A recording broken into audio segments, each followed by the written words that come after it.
On the battlefield, time saves lives. While on a recent advising mission at the Kandahar Regional Military Hospital, priorities suddenly changed. Within minutes, an Mi-17 helicopter landed at Camp Hero with a severely injured Afghan National Army soldier. Afghan National Defense and Security Forces are increasingly capable of taking care of their own wounded. This includes moving the injured from the battlefield to the hospital and providing appropriate care along the way. The Afghan Air Force can plan and execute casualty evacuations, or CASEVACs, like this one. They have significantly reduced response times, too. In many cases, they are responding in less than 4 hours, compared to 12 to 24 hours in prior years. This year, in just the first 8 months, there have been over 1,600 missions flown, compared to 400 in 2012. These statistics reflect an increase in their capability to effectively move patients during critical life-saving hours. Resolute Support advisors have worked closely with Afghan forces to properly use infantry gear and combat medic equipment. By wearing helmets and body armor, injuries have been reduced on the battlefield. We now always wear protective gear, just like coalition forces. Medics are also trained to treat traumas prior to patients arriving at the hospital. Accomplishments like these demonstrate significant progress made by Afghan forces in battlefield medicine and CASEVACs, where minutes truly can make a difference.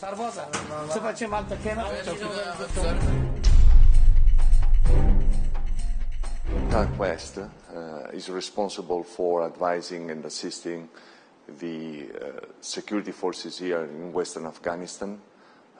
The capital, of course, is Herat, and we have been assisting the Afghan forces in this first fighting season where they are responsible for the security without any real support from us.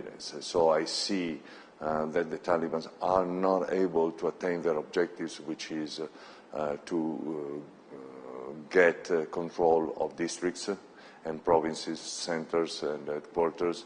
And based on that, I would say that the Taliban are definitely not winning any relevant tactical battles here in the West. And on the other hand, I've seen the security forces are able to maintain the security and control of every district in the West.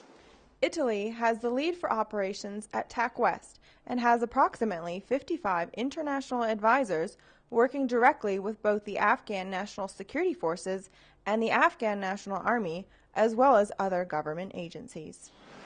And I think that TAA is a mission that requires a lot of creativity, a lot of inventiveness. And with that regard, has been very rewarding also for our officers and soldiers. And the Afghans like that. The Afghans don't like a checklist. They like the fact that people invent something with them and listen to them.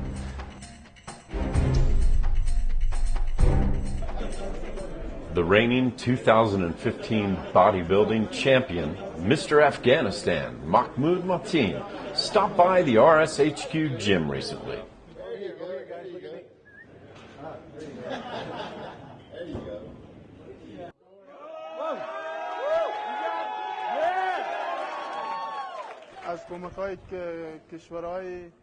I thank the assistance of the international community that paved the way for us, for the young generation of Afghanistan.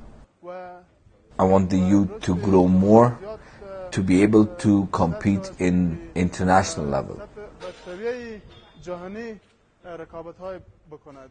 He held clinics with fellow bodybuilders, and the crowds cheered as they lifted weights and had a best guns competition at the end of the day.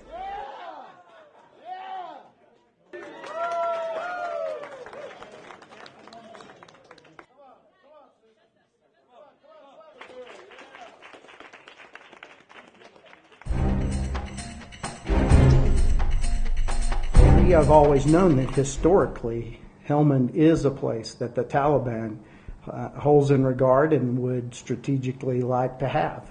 We've known that for some time, and we've always known that this was going to be a tough fight.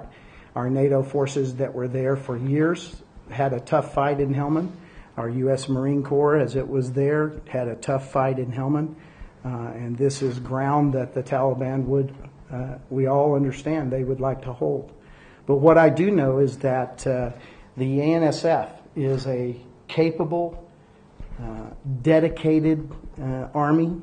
This is an army that is doing what its nation asks of it, and it's doing it quite well.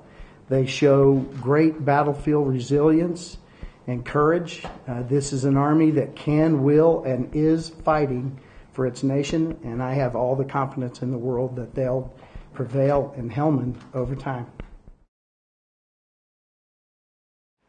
Clearly, we are concerned about ISIL. I think that the leadership of this nation is concerned about ISIL.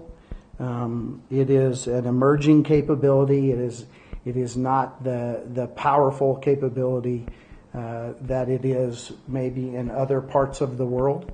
But we are concerned about its presence here, and what it means.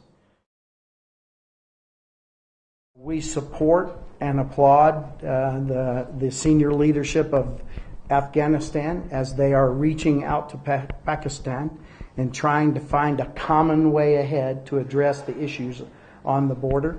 I think we all agree that the answer for what happens on the border will need to be an answer that both nations support, because if they are divided in their approach, it will be very hard to have success there.